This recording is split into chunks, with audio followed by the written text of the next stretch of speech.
Hay mga sis, papunta kami ng Cagbalete kaya iniwan ko naman pagkain ng mga aso ko. Umalis kami ng gabi at papunta na kami doon. Nag-stop over kami sandali sa Laguna at yan pakit lang. At ngayon, nandito na kami sa Lucban, Quezon. Ang ganda ng view dyan as in, parang old style. Tas natulog na kami sa Mauban, Quezon sa port. Doon lang kami natulog sa kotse. At yan ang view sa Mauban, Quezon Port. Ganda, 'di ba? Parang parang ano lang. Parang yun lang. At yan, I woke up like this, mga sis. Sino ka dyan? 6 feet tall.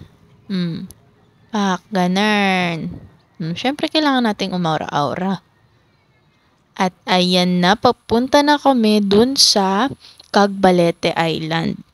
Sasakay kami ng tricycle papunta ng port kasi pinark namin yung kotse namin doon sa parkan ng mga kotse para safe yung car namin. At ayan na, nandito na uli kami sa port, dala-dala yung mga gamit namin. May babayaran kayo dyang fee at per head sa public boat is 100 pesos. At ayan, nasasakay na tayo sa public boat na malaki. As in, malaki yan. Kasya dyan 30% pataas ata. Ewan ko, basta yun. Ayan na, inalayan ako ni kuya. At ayan na, nakaupo na tayo sa public boat ng Cagbalete. Ayan, malapit na tayo sa Cagbalete Island. Ang biyahe ata is almost 1 hour. Di ako sure kasi natulog lang ako eh. Nung pumunta pala kami dun sa Cagbalete Island, grabe yung alon. At ayan na, naglagay ako ng sunscreen sa mukha kaya ang puti-puti ko. Ayan na, pababa na tayo. Dito na tayo sa Cagbalete Island. Ang ganda dito, super. Super blue ng tubig. Ayan po. Yan yung mga bumababa na tao, yung mga tumutulong sa amin. At sinundo na kami ng chaperon namin, ang chariot. Ayan, ito pala yung nanay ko, yung tatay ko. Yan, yung mga kapatid ko. At ayan I love Cagbalete.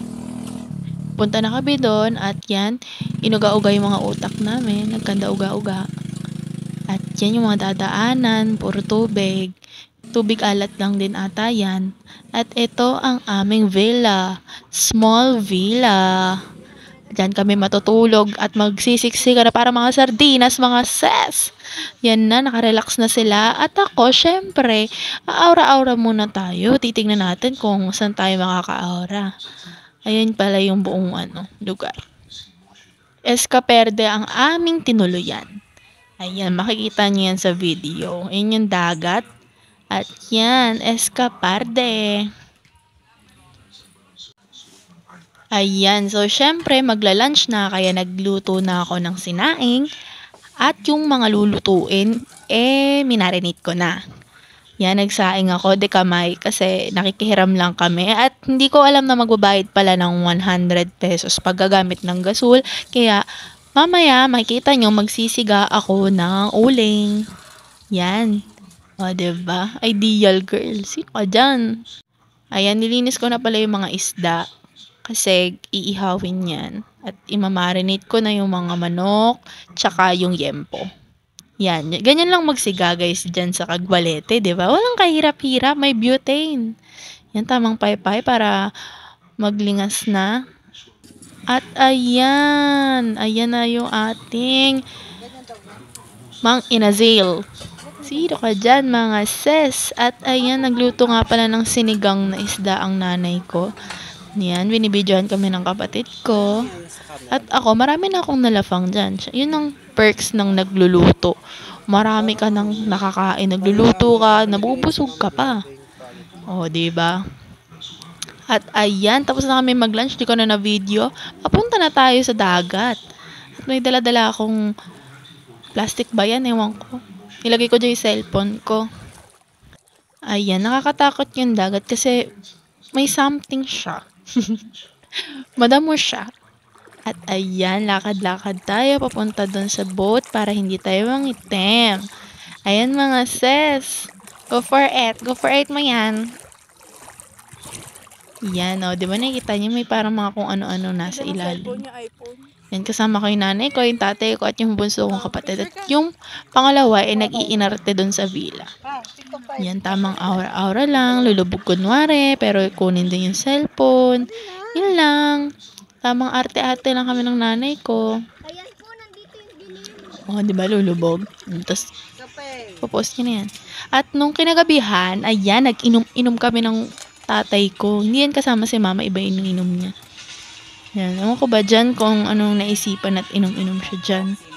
O, diba? Diba? Tinan mo yung nanay ko, arte. Pinakain. Nanahimik, diba? Ayan. Yung isa ko naman kapatid, nakikiano ng pulutan. Kala mo talaga may ambag. Napainom siya ng tatay ko, ayaw niya. Kala mo talaga eh. Iinom ka rin soon. At kinabukasan, ayan, ito pala ang outfit natin, mga sis. Sino ka dyan? May nagtanong pala sa akin kung artista daw ako. Sabi ko, ay hindi pa, para kayong tao yan. Yan, tawang aura-aura. At nagpa-video ko sa bunso kong kapatid. Kasi siya lang naman yung nagtsatsaga sa kaartihan ko eh. Siya yung naasahan ko sa mga pagbibideo, kaartihan. O, diba? Sino ka dyan? At ito ang dagat ng Cagbalete. May mga, ewan ko ba kung anong mga yan. Mga seagrass na ewan ko ba yan. Ayan, naglalakad tayo ngayon mga sis. Kasi pauwi na tayo mga sis. At eto na po, pasakay na tayo ng public boat ng Cagbalete. Papunta na tayo sa Mauban, Quezon. Mauban din yan, pero sa Mauban Port. Ayan, yung ganda ng tubig, no? Napaka-blue. Diba? Para talaga siyang, yung sino ka dyan. Ayan, nakaupo na tayo at yan ang ating pwesto, diba? Hirap na hirap tayo dyan. Kaya lumipat kami ng aking nanay at natulog lang ako sa kanyang balikat. Kasi yung mga nasa harap ko, mga be, puro mga nakadantay sa mga kajowa nila. At nandito na tayo sa Mauban. At gutom na kami, kaya kumain kami dito sa fried wall snacks na to. Diba? At yan, nag-lunch ba yan o dinner? Ewan ko, basta ayan na, bye-bye!